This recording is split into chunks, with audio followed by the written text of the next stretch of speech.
Good morning, church. How you doing today?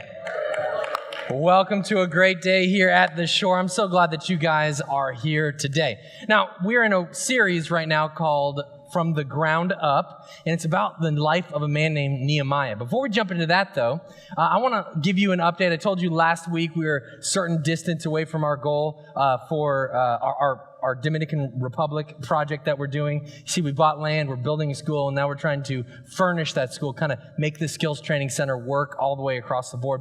And so we are a little bit closer to our goal this week. Right now, we're over $5,000 come in towards our $25,000 goal. So this fall, I believe we're going to knock that all the way out, and these kids are going to have a fresh start. That neighborhood's going to have a fresh start, and God's going to do something great right there in the Dominican Republic. But I want to make sure that you guys knew exactly what we were doing and where we were. Because like Nehemiah is the guy who's building the wall in the Bible, right? We too are building.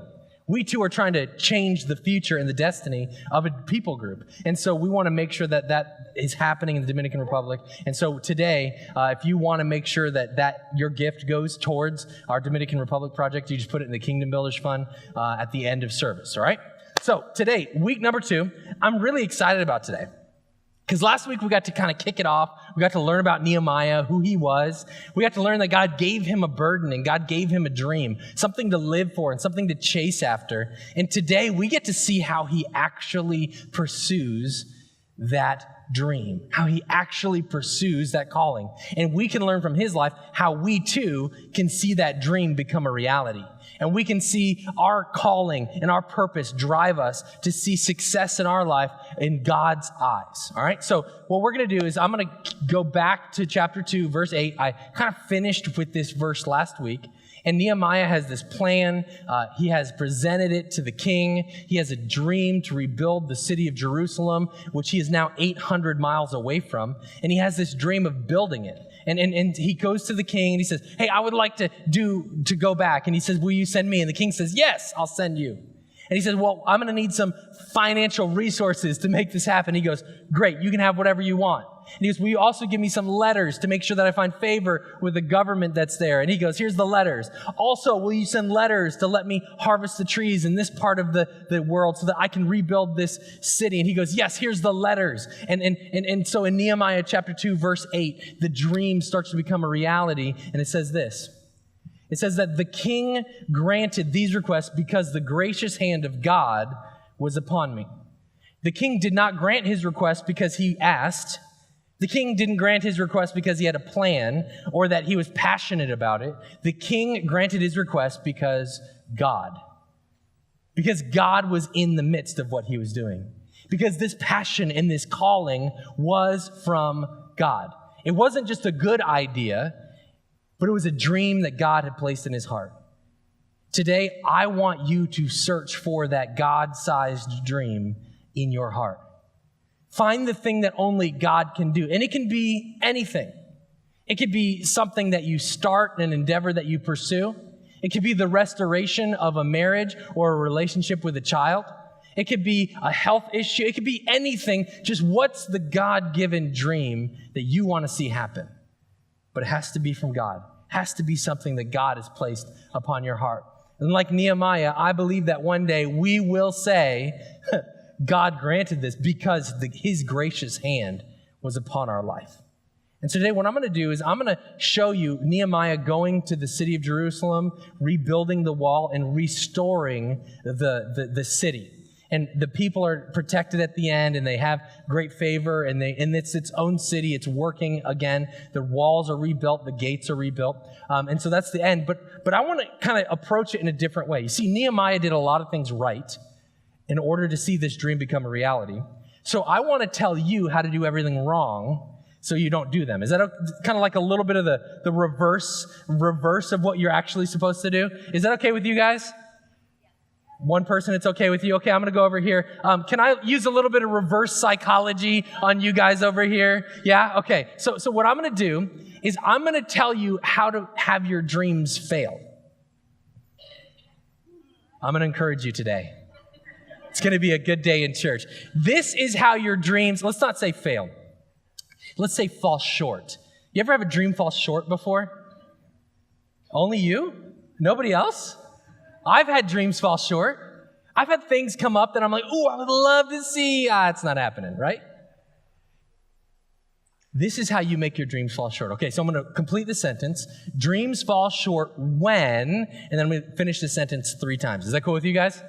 Dreams fall short when, number 1, I proceed without a plan. I proceed without a plan. Sometimes the dream comes into our life and it's exciting and it's a good dream and it's a dream that should be accomplished, but we chase after it with an immense amount of passion and zero planning. Have you ever done that before? Maybe it was the time you went by the Krispy Kreme and the Hot Now light was on, right? Lot of passion, very little planning in your life at that moment.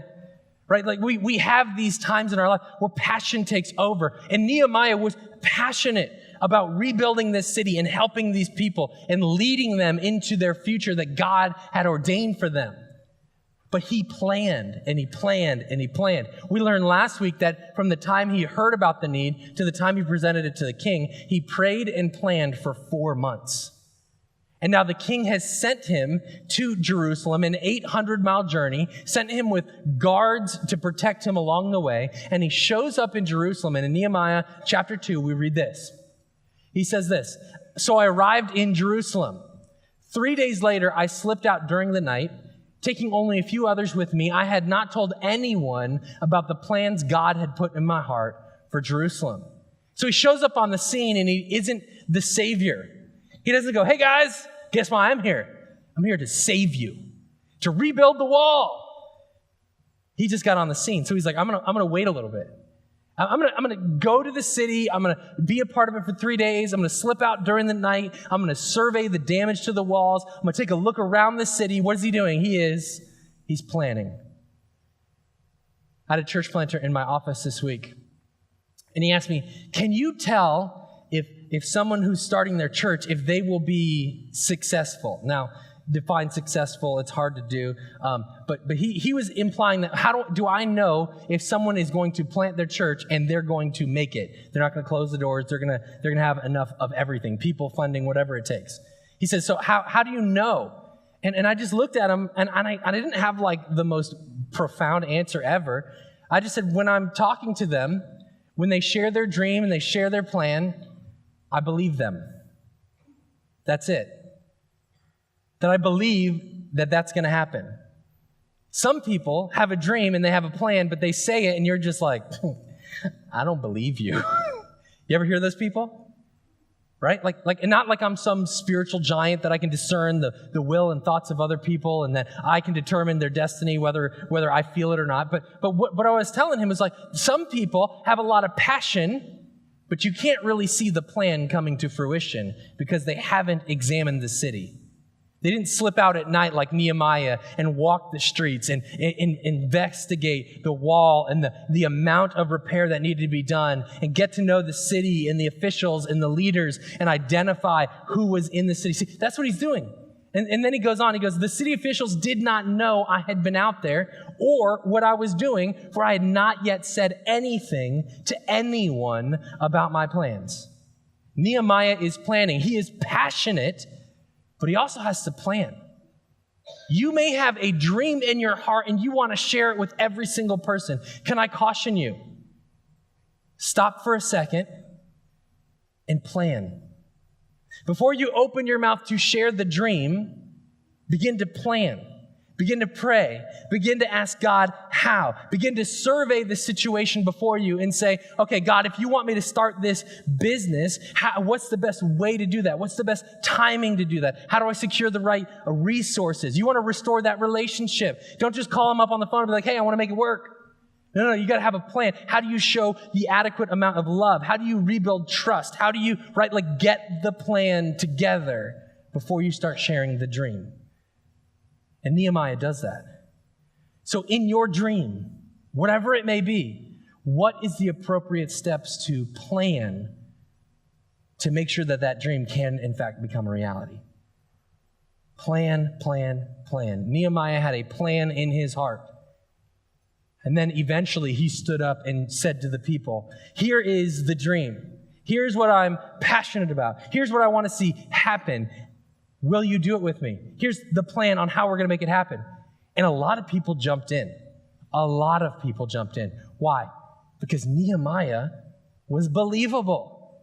His dream and his passion was backed up by planning and purpose, right? They believed him. The second way to make your dream fall short is if your dream falls short, when I measure success by what I see. I measure success by what I see. Sometimes we fall into this trap of constantly relying on only what I see to determine if I'm successful or not. How big is the house, or fast is the car, or pretty is the girl, or handsome is the guy, whatever. This is the world's definition of success. It's everything that you can see, the way things look, the way things appear. But success is not solely determined by what's happening on the outside. Sometimes it is the long days that no one sees. The long days that seems like you're not getting any traction anywhere that actually determine whether or not you will be successful. And Nehemiah did not hang his head low when things did not go as planned. Now, there were a lot of things going right. Nehemiah stands up before the people, and he says, we're going to build this wall. Here's how we're going to do it. And he starts to lead the people, and the people rally.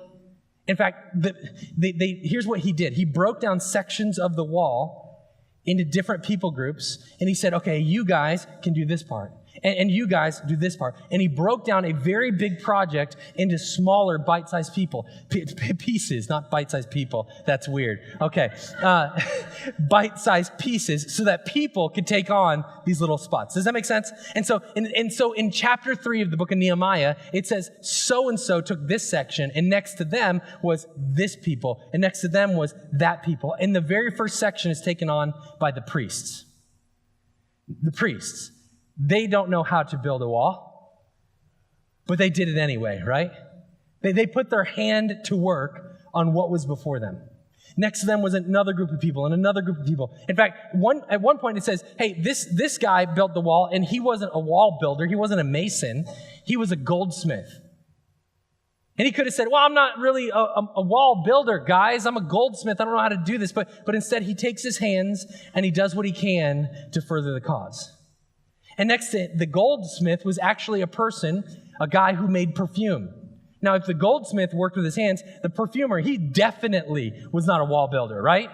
Like he probably had no clue. And he jumped in the project though. And he jumped in and he said, I'm going to build the wall too. Why? Because there was a bigger dream and a bigger thing.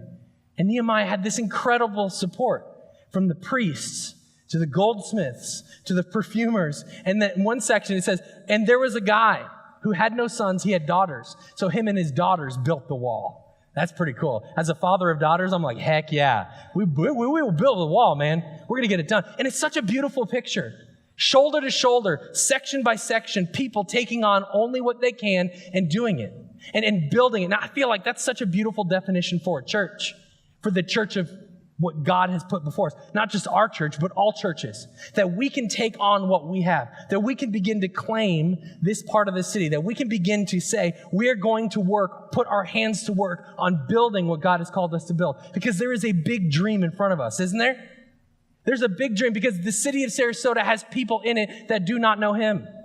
That there are people in this city that are longing for something greater than the life they currently have. Their heart is crying out, and they're trying to fulfill that void in their life with something else. Whether it's a substance or a person or a lifestyle or whatever it is, they're not chasing God. They're chasing everything else, and we have a message of hope for them. So our wall to be built is the one around this city and in the hearts and the people of this city. That is our cause. And when a church goes shoulder to shoulder with all the other churches and with each other within our church, we say, this is the project we want to take on. This is the life we want to change in the Dominican Republic or in Durban, South Africa, or Northern India in our projects that we're taking on around the world, or right here in our own neighborhood, in the school system, in right here in our building, or throughout our church and our city, trying to reach people with the gospel. Going shoulder to shoulder is powerful. And Nehemiah has this happening right before him. He should be absolutely encouraged, but there was one group of people that kind of held out. In this long list of all the people helping in Nehemiah chapter 3, look what it says. It says in Nehemiah chapter 3, verse 5, next were the people from Tekoa, so next in the wall, the next assignment, the next group, the people of Tekoa, though their leaders refused to work with the construction supervisors. Nehemiah has buy-in from this person and this group and these priests and that goldsmith and the father and his daughters and all these people. But the people of Tekoa, their leaders were like, it's not really my thing. I'm not really going to participate in that. Have you ever been around and there's that one person that kind of disagrees, that one person that's kind of bitter? Maybe it's in your office or maybe it's in your family, and all you can do is focus on that person. You have everyone else helping you out, but that one person's kind of like, I could punch you in the face right now, but I'm a Christian, so I'm going to say, bless you. All right, so, bless your heart, because everything else is terrible, right? Like you just want to do that. Nehemiah could have focused on the one group of people that were holding out, right? Isn't that what we do? But he didn't. He kept his eyes on the greater things. And after a while, the people began to get tired. And in Nehemiah chapter 4, verse 10, they kind of cry out to him. Then the people of Judah began to complain. Anybody complain recently? Like every day of your life, right? Okay. The workers are getting tired and there's so much rubble to be moved. We will never be able to build the wall by ourselves. The people are getting discouraged by what they see. If your dream is falling short, it could be that we're focusing on what we can see. The things that are right in front of us. The piles of rubble that we're trying to turn into a wall. The length of the project, the weight of the journey, just the little tasks that lead you through to your dream. They're wearing you down and weighing you down. And not to mention that the leaders of Tekoa didn't want to be in there. The people are starting to get tired after they were building the wall for a while. They're like, it's not going to work. Not only that, there were people groups around that absolutely hated them that they were rebuilding this wall, because they could come in and take what they wanted and attack the city, do whatever they wanted as long as the walls were down. And so there are enemies out there beginning to plot and plan to attack the city of Jerusalem while they build the wall. And so you have people complaining, you have people not helping, you have enemies attacking. Can you see how Nehemiah might get discouraged if he only based it on what he could see? It's not happening. It's not going well. The people are rebelling, but he stands up, and I love the words of Nehemiah here. He says this in Nehemiah chapter 4 again. It continues, verse number 14. Then as I looked over the situation, I looked at the people who were helping and not helping. I looked at the people who were complaining. I looked at the enemies on the horizon wanting to attack us. As I surveyed the situation, I called together the nobles and the rest of the people, and I said to them, don't be afraid of the enemy. Remember the Lord. See, their eyes had been focused on what they can see, but he was trying to get them to refocus on the one they couldn't see. Sometimes in our life, we get so consumed by what's immediately in front of us that we miss the dream altogether. We miss the dream that God has placed upon our hearts because of minor inconveniences. Because the people are complaining, it's never going to happen. Because the enemy is opposing, it's never going to happen. But Nehemiah says, lift your eyes from here to him. Remember the Lord, who is great and glorious. And then he has his Braveheart moment right here. Fight for your brothers and your sons and your daughters and your wives and your homes. Like, fight. And he begins to inspire the people. He lifts their eyes from what is to what could be. See, they had forgotten the dream. They kept their eyes on what they could see, and Nehemiah is telling them, lift your eyes to the God who leads us, the God who is great, and keep fighting, keep going. Don't give up. Remember the dream, and remember the God who gave it to you. Nehemiah is a very inspiring character, isn't he? Without fail, he continually points towards the dream. Without fail, he surveys the situation for what it is and says, you've got to keep fighting. All right. This reminds me of a verse in Romans 8:28. A verse if you've been in church for a while, you've probably heard it. It says this, and we know that God causes everything to work together for the good. Now, a lot of people want to pause right there. That's like the most quoted section, right? He causes all things to work together for the good, period. God's going to work all things for good, isn't he? No matter what happens in my life, no matter what I do, God's going to work it for good, period. But there's no period there. It keeps going. He works it together for the good of those who love God and are called according to his purpose for them. The purpose of God driving your life is actually what makes everything work for good. If you're not being driven by the dream and the purpose and the calling that God has given you, all the other parts of the verse don't apply. We better get on board, right? See, Nehemiah knew that if I am chasing the purpose of God for my life, at that point, then everything will work for the good. He knew that he had to keep his eyes on the calling and the purpose and the dream that God had for him. And the same is true for you and I. That no matter what what happens in your life, no matter what life brings you on the journey that you're facing, your dream and your purpose must continually be alive before you. Because that is what causes all things to work for the good. Because you love him and you're living out the purposes, the calling, the dream and the burden on your heart. For him, you're living it out. And the third thing we can learn from Nehemiah's life is that dreams fall short when I retreat at opposition. I retreat at opposition. When I'm getting opposed, I just kind of give up. See, all of us have a fight or flight kind of mentality, don't we? Some of us are fighters. Some of us, we just kind of go, it's not worth the effort. When we give up on the dream, when we stop at the face of opposition, that is the only way to guarantee failure.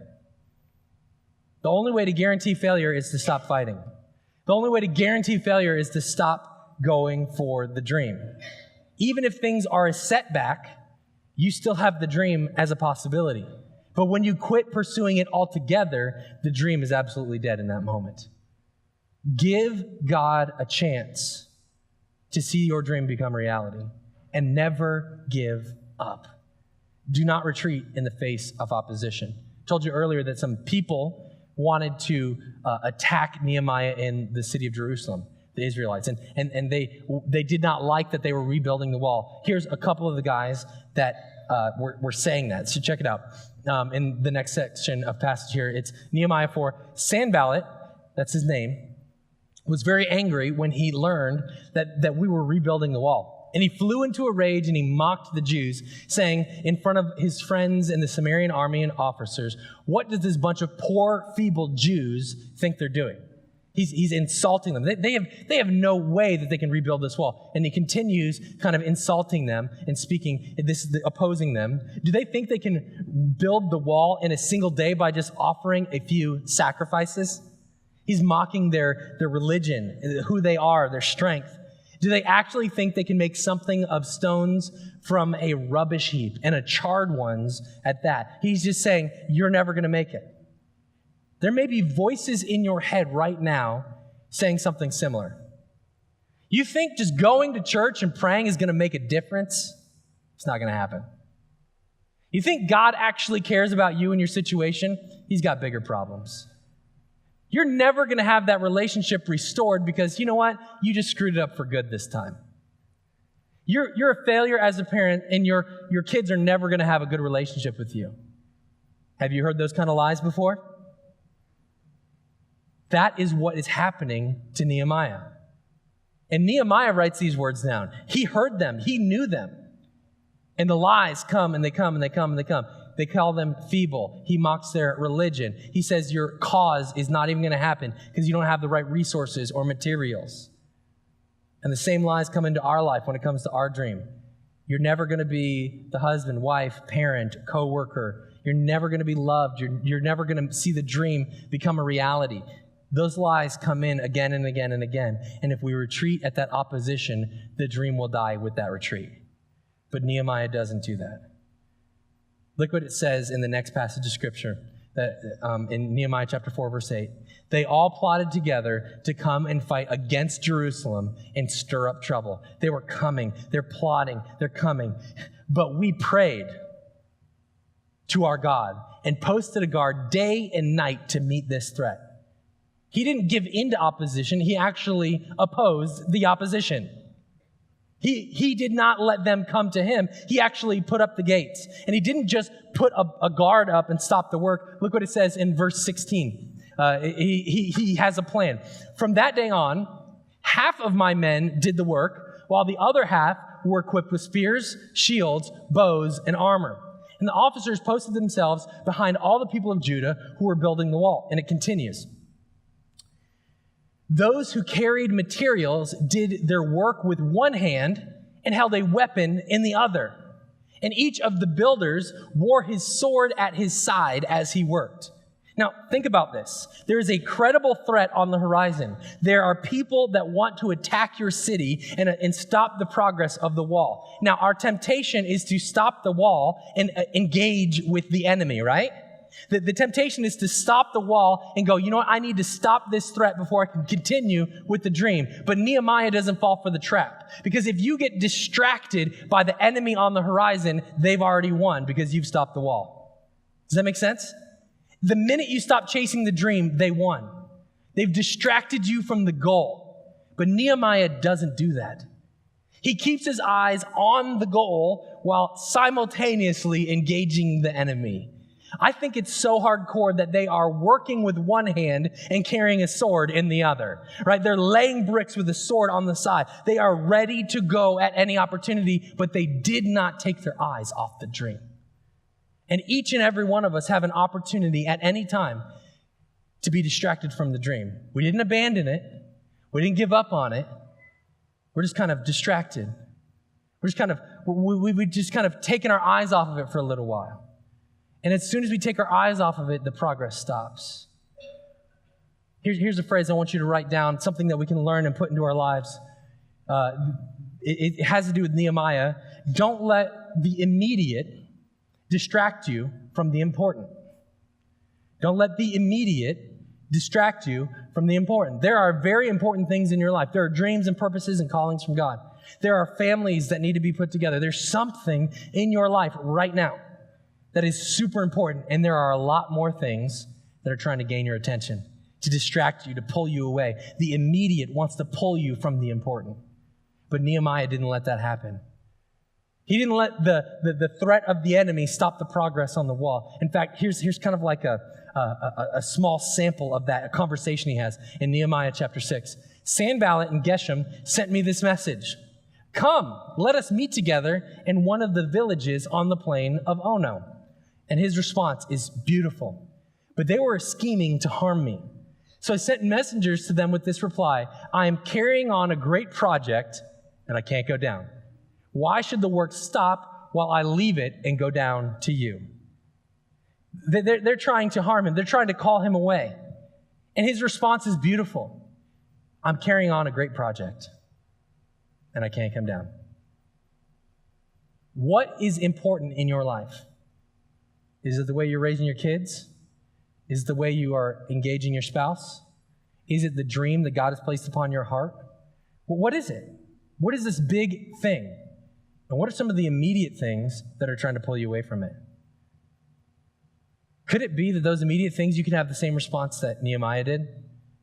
I'm working on a great project, and I need to focus on my family right now. I can't go.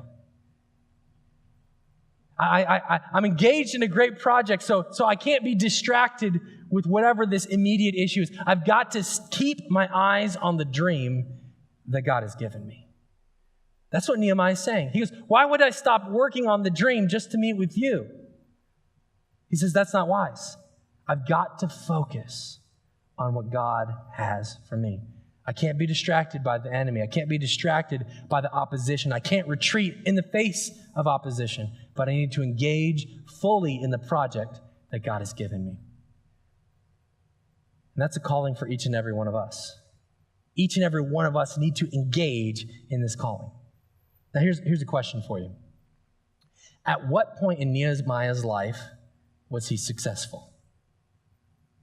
I want you to really think about this. At what point in Nehemiah's life was he really and truly successful? Ultimately, they rebuilt the wall and they had the gates on. At that point, was he a success? He rallied the people to start building the wall. Was that a success? He surveyed the land at night, looking at the rubble, getting a plan together. Was he successful then? He traveled 800 miles with the papers and resources in hand from the king, ready to work. Was he a success then? He heard the news that the city of Jerusalem was lying in rubble and that the people were greatly disgraced. And God put a burden upon his heart, and he said yes. Was he successful then? See, success comes the day we say yes to God. And every day after that we say yes to God can be considered a success too. Because you cannot measure success by what you currently see. Because God is working behind the scenes no matter what is happening in front of you. So every day that you say yes to God is a successful day, a successful step towards your dream. Or you could say it like this. If you're taking notes, you can write it down. Success is faithfulness to the process. There is a process at work. And Nehemiah knew that. He knew that the day he said yes, he was a success. The day he started planning, the day he talked to the king, the day he traveled, the day he rallied the people, and the day that they hung the final gate to build the wall and secure the city, he knew that every single one of those days was a success because he was saying yes to God. I want to leave you with one final verse from the voice of Nehemiah. And I think this should be kind of like an anthem for us. It says, the God of heaven will help us succeed. The God of heaven. We, his servants, will start rebuilding this wall. This is what he told the people. The God of heaven will help you succeed. And we, his servants, you, his servant, will accomplish the dream and the purpose that he has for you. You will, because every day you say yes to him is an absolute success. So today, I think there's a lot of us in here that need to take time and go, okay, God, well, what is it? What is it you're saying to me? What's the dream? What do I need to say yes to? What have I said yes to in the past but I've given up on? Right? All of us have a different response. And so today, here's what I'd like you to do. If you could maybe take a moment, just a quiet moment between you and God, could you kind of close your eyes, bow your heads, and just have a moment of reflection? And all of us are going to respond differently today. Some of us have been a Christian for a while, and we said yes to a dream, but we gave up on the dream. Can God reignite that dream in you today? Or maybe you are a believer. You do follow God, but you don't quite know what your dream is. Say, God, can you give me that dream? Can you drop something in my heart so I can say yes to you? And some of us in here today, we don't actually even know God. We've been separated from him. We wish we had a dream. We wish we had a cause. We wish we had something to live for. But it's God who gives that. You see, your purpose is given by the one who created you. And you were created for a purpose, but you need to know that creator to receive what that purpose is. If that's you today and you've never started that relationship with God, I want you to take a moment now to pray with me. A simple prayer that just says, God, Forgive me of my separation from you, the things that I did to separate myself from you. Today I receive your forgiveness, and I'm going to live a life that honors you. That's a prayer that you want to pray this morning. Quietly, where you are, you can pray these words. God, this morning I pray that you would forgive me, that you would give me a new life in you, the new life that is promised through Jesus' work on the cross, where he took my sin, and he took my shame, and he took my guilt. And in exchange, he gave me peace and joy and new life. Today I receive that, God. Today, Lord, I want to dream from you. I want to dream that I could give my life to, a purpose that I can chase, and a calling that I can follow. Today I say yes to whatever that is you have for me. And I choose to say yes every day from this day forward. Thank you, Father. In your name we pray. Everybody says, Thank you so much for joining us online today. If you prayed that prayer with us, we would like to help you on your spiritual journey. If you don't mind going to theshorechurch.com or emailing us at hello@theshorechurch.com, we can send you some information to start this spiritual journey of faith. And of course, we'd always